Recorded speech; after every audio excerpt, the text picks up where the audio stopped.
रुबिनाने प्रत्येकी 400 रुपये दराने 20 साड्या विकल्या. त्या सर्व साड्या विकून तिला 2000 रुपये नफा झाला. तर साड्यांची खरेदीची किंमत किती? आता या ठिकाणी खरेदीची किंमत काढायची आहे. आता प्रत्येक साडीची किंमत किती आहे?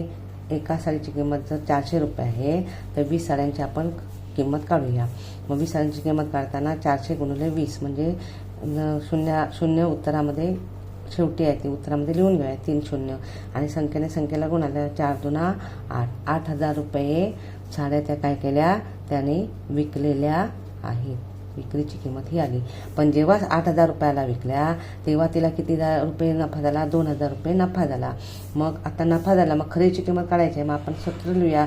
खरेदीची किंमत बरोबर विक्रीची किंमत वजा नफा झाला 2000 रुपये. म्हणजे खरेदीची किंमत किती आहे ना? 8000 2000 गेले म्हणजे 6000 रुपये खरेदीची किंमत आहे. म्हणून पर्याय क्रमांक 3